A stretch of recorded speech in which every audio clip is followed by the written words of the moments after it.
Tuesdays were our pharmacy days. My son always drove me. It was his way of checking in, though we never talked much during the ride. I'd sit quietly in the passenger seat, watching the same cottonwood trees sway past the window, same corner store, same dented stop sign we always passed. Today, the sky was clear, the air crisp. I clutched my purse in my lap the way I always did. Habit, I guess. He hummed to himself, something off-key. I smiled faintly. I was grateful he still made time. That he hadn't put me somewhere like my bridge partner, Linda's kids, had done to her. "You okay, Ma?" he asked. "Fine," I said, but something tugged at me soft. Almost nothing, like a draft through a closed window. He pulled into the pharmacy lot. I reached for the door handle, and just like that, the day began to unravel.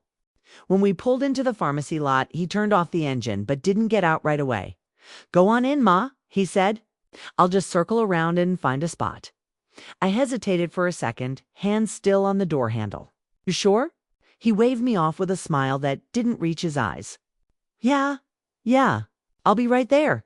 The automatic doors opened with a tired swoosh as I stepped into the familiar scent of floor cleaner and vitamins. I made my way to the counter, knees aching, purse still tucked under my arm. The young girl behind the register smiled. "Name Evelyn," I said. "Last name Harmon. My son called in the refill." She turned to the shelf behind her and pulled a small white bag. "Got it right here?" "That'll be $28.70. I reached into my purse, heart already sinking, empty, no wallet. No cards, no folded emergency bill. I blinked. Checked again. Zippers. Inside lining. Panic rising. I think I left my wallet in the car," I whispered. "No problem," she said. "We can hold it up here for you." I nodded, stepped aside. "Yeah," and glanced at the glass doors. No sign of him. 10 minutes passed. Then 15, I dialed his number. No answer. Once. Twice. By the third time, I stopped calling. People walked past me in quiet waves. Some looked at me. Most didn't. A few offered half smiles. One woman offered to pay, but I politely declined. "It's okay," I said. "He'll be back any minute." But my voice didn't sound convincing. Not even to me. The register girl looked uncomfortable. I could tell she wanted to help but didn't know how. I stood by the small rack of greeting cards, pretending to browse, trying to ignore the burning heat in my cheeks. My hands began to tremble, not from age, but from something else. Not fear, not confusion, something heavier, like being dropped in a room where everyone sees you, but no one helps you up. I looked out the window again. Still no car, still no sun, and for the first time in a long while, I felt something that scared me more than being forgotten. I felt small, not because I was elderly, not because I'd misplaced a wallet, but because someone I loved had made me invisible. On purpose. I was still pretending to read a card that said "Happy Retirement" in glittery gold letters when a soft voice beside me said, "Excuse me, ma'am." I hope this isn't overstepping, but I saw what happened. I turned slowly. A woman stood there, mid-40s maybe, kind eyes, hair pulled into a loose bun, holding a small bag of vitamins. "I paid for your medicine," she added gently. It wasn't much. Just wanted to help. My throat tightened. I opened my mouth to protest, but the words caught. "Oh, I couldn't possibly." She held up her hand. "It's done. No strings." The girl at the counter gave me a grateful look and handed me the bag like it was a lifeline. I clutched it to my chest, nodding slowly. "Thank you," I whispered. "That's very kind." Outside, the sun had moved slightly west, casting long shadows across the sidewalk bench. The woman followed me out. "Would you like to sit?" she asked. I didn't answer right away, but my knees did. I sank onto the bench, the plastic bag crinkling in my lap. "I'm sure he had a reason," I said, watching cars pass. "An emergency. Or maybe he forgot. He's been working so hard lately, it came out shaky." Like a rehearsed line, I didn't believe anymore. She didn't respond right away. Just sat beside me in quiet solidarity. That silence felt more comforting than any words could have been. I kept my eyes on the curb. He used to beg to come with me when he was little. I said quietly, to the bank, the grocery store, even the post office.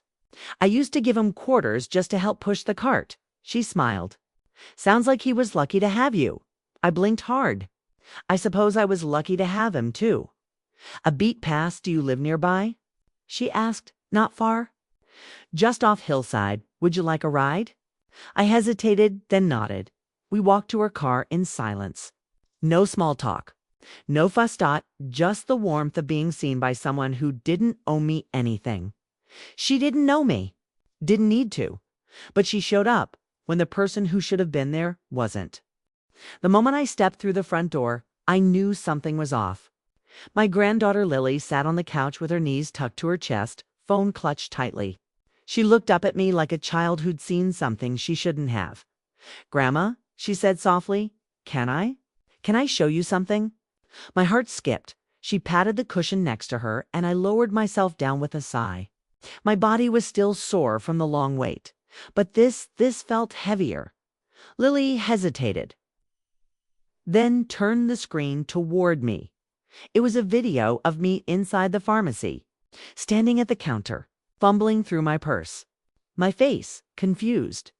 My voice faintly audible. I think I left my wallet in the car. The camera angle was distant, grainy, like it had been taken from outside the glass. But it was unmistakably me. And then I saw the caption, "When? Your mom's brain finally leaves the chat." The comments were, "Worse, she's definitely in early." Dementia?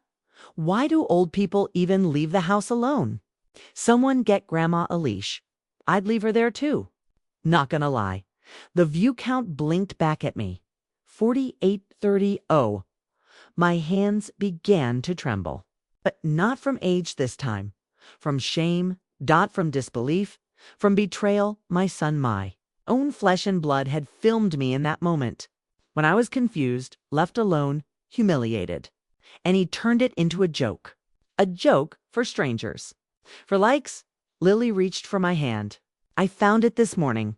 I didn't know what to do. I reported it. But it's already everywhere. Grandma, I'm so sorry I couldn't speak.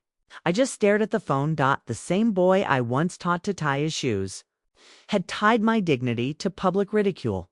I closed my eyes. That quiet tug I felt in the car earlier. Now I knew what it was. The sense that something had shifted. That I wasn't just forgotten. I was used, my trust, my love. My silence repackaged as content. I gave him everything, I whispered. Lily didn't let go. "You still have me," she said. That should have made me feel better. And maybe later it would. But right now, I didn't feel like a mother. I felt like a headline, a joke. And I wasn't laughing. I didn't sleep that night. I lay on my side, staring at the ceiling fan, listening to it creak the way old bones do. My mind wouldn't quiet. It kept pulling me back through years. I thought I'd buried under casseroles and birthday candles. He was born in the fall. A quiet baby, big eyes. His father left before he could walk, said he wasn't cut out for all that. I never begged. I just picked up 2 jobs, one at the diner, one cleaning offices at night. Some weeks I'd eat toast just so we could have lunch money. There was a winter when my arthritis flared up so bad I could barely move. But I still packed his lunch, folded his socks, and smiled when he ran in from the cold. He never knew I skipped my own medication to pay for his braces. Or that the water heater broke one February and I boiled pots on the stove for his bath. He got honor roll 3 years in a row. I kept every certificate. Still have them? They smell like pride and old paper. I taught him to be kind. To hold the door for elders, to look people in the eye, to say thank you like he meant it. I thought I had raised a good man. I tried. But now years later he films me fumbling at a pharmacy and turns it into a punchline. Not a phone call. Not an apology, a post, a joke. And suddenly I see it all differently. The way he rolls his eyes when I ask the same question twice. The way he sighs when I talk too long. The way he's stopped asking how I'm doing. I used to blame myself. Maybe I spoiled him. Maybe I gave too much. Maybe I didn't teach him the difference between love and convenience, but as I lay there, something in me hardened. Not bitterness, not hate. Something stronger. I had bent my whole life to give him a straight path, and now I was done bending. I may be old, I may be tired, but I am not disposable, and no amount of shares or laughing emojis would change what I knew to be true. I am not the fool in his story, he is the coward in mine. I didn't call him. I didn't send a message. I didn't say a word, I just waited. He always dropped by on Sundays, like clockwork, right after his gym session and just before dinner with his wife's family. It wasn't out of love anymore, just obligation. A box to check. But this Sunday I was ready. I set out 2 cups of tea, though mine sat untouched. I wore the same cardigan I'd worn in the pharmacy video. Let him see what he captured. Let him feel the weight of it. He walked in casual, like nothing happened. "Hey? Ah," he said, grabbing an apple from the bowl. "Need anything this week?" I looked up at him. Yes, an answer. He paused mid-bite. "To what? Why did you do it?" He blinked, then scoffed. "What?" "The video." "Mom, come on." It was just a joke. A joke. You always forget stuff. People thought it was funny. I nodded slowly. My hands were folded in my lap. "And did you think it was funny?" He shifted his weight, looked away. "It wasn't that deep." "No," I said softly. "It was deeper than you'll ever understand." The silence hung between us like smoke. "I raised you," I said. "I worked double shifts. I gave you my youth, my health. And in return, you gave the world a punchline." His jaw clenched. "It's not like that, Mom." "No," I said, meeting his eyes for the first time. "You forgot me." He flinched, just slightly. "I never forgot you. Not once. Not when you had a fever at 2 in the morning. Not when you forgot your lunch in the 5th grade. Not when you failed your first driving test and cried in the garage." His mouth opened, but no words came. "And now," I continued, "you've made me a stranger in front of thousands of people. For what? Attention. Validation." He looked down at the floor. "It's not like it went viral or anything." I stared at him. "It did."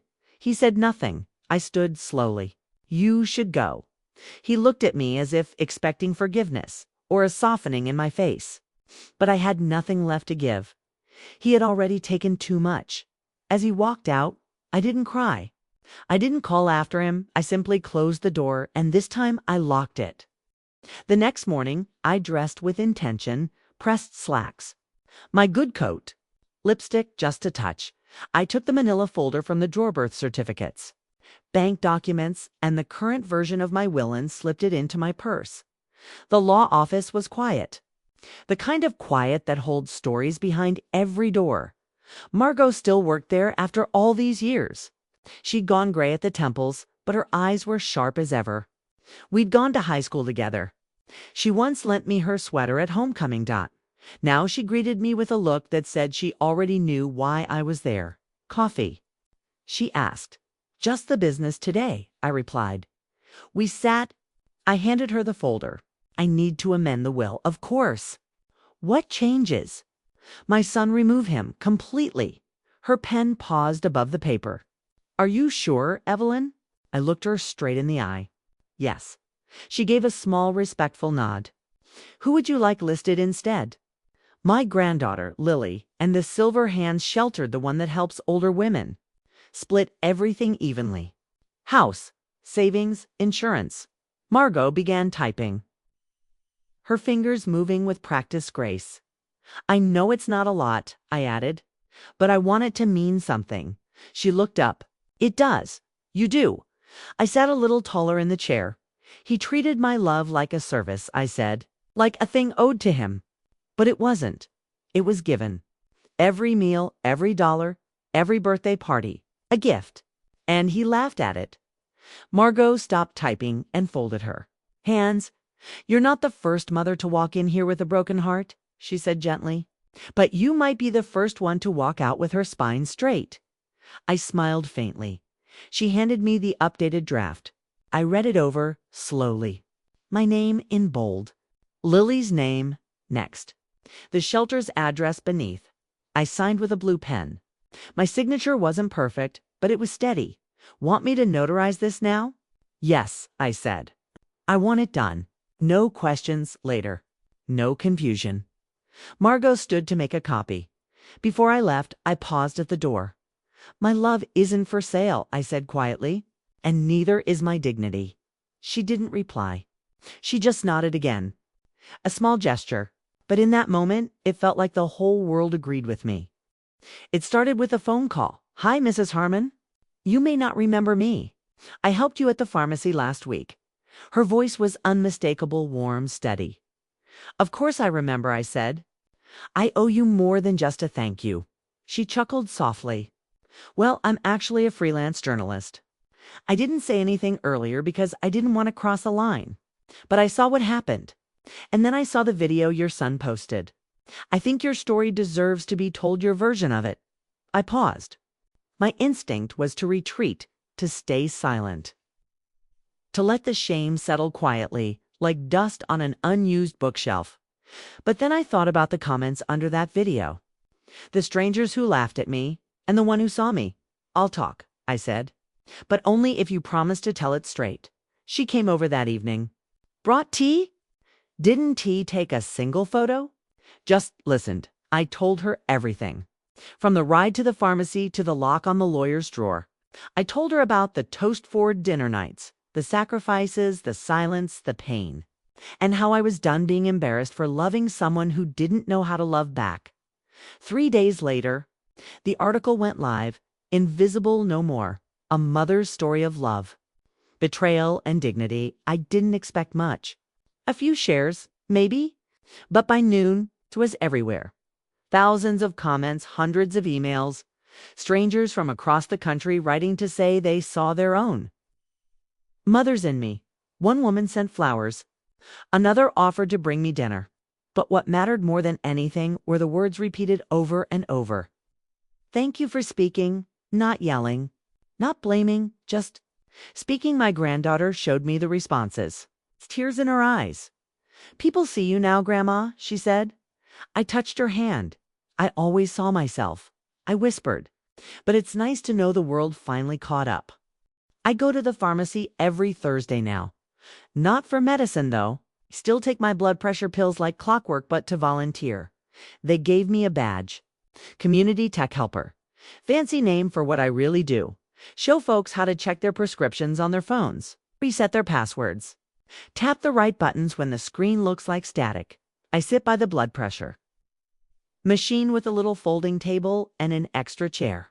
Some come just to talk. Others bring questions written on napkins. It feels good to be useful again. No dash scene. There's a man named K'ease, as a man named Carl who brings me peanut brittle every other week. He pretends it's for anyone, but always leaves it next to my chair. I laugh more now.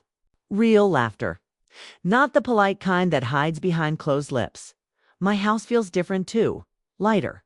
Not because I changed the curtains or bought new furniture, but because I no longer sit near the door listening for footsteps that never arrive. I moved the framed photos around. Put Lily's school picture in the hallway where the sun hits it just right. I even found an old one of myself taken when I was about 30. Arms crossed, stubborn grin. I keep it by my bed to remind me who I was before anyone tried to shrink me. My son still exists somewhere, suppose. Online? Out there? I don't check anymore. He called once. No voicemail. Just a missed call, but I didn't return it because I've learned something precious. Not everyone who leaves deserves to come back, and not every silence needs to be filled. Lily visits more now. She brings tea and books and updates me on her classes. She told me once, Grandma, you're stronger than most people twice your age. I smiled. That's because I've already lived 3 lives. Maybe 4. It's not revenge that fills me. It's clarity. He taught me something by walking away, that my heart is still mine. My story too, and I don't need to write a final chapter for anyone but myself. He used my worst moment for a laugh, but I used it to remember who I am. I keep a small notebook by my nightstand now. Not for grocery lists or passwords, but for promises. Not to others. To myself? Last night I opened to a fresh page, dot at the top. I wrote, "You don't need to be invited to the table." And underneath that, "Sometimes you build your own." I sat with those words for a long while. Let them settle like soft rain, because that's what this journey has been. Not a storm, not a war. Just the quiet rebuilding of a self that had been chipped away piece by piece over years of scattered silence. He thought he was being clever, filming me, mocking me. But all he did was give me a mirror. And in that reflection, I didn't see confusion or weakness. I saw a woman who had survived, not just the pharmacy, but abandonment, disappointment, and the slow ache of being invisible in her own. Family. And still I rise. I don't hate him. That's the part no one expects. I've just let him go. The same way you release something you once held too tightly. Not because it didn't matter, but because it's no longer yours to carry. I've learned that love doesn't mean tolerance. And loyalty doesn't mean silence. I've built a life again, brick by brick, word by word, kindness by kindness. There's strength in starting over, dignity in drawing, boundaries and power in telling your story before someone else twists it for their own gain. So tonight, I added one more line to my letter. You are not a burden. You are a chapter still being written. I closed the notebook, turned off the lamp, and lay in the dark. Not afraid, just whole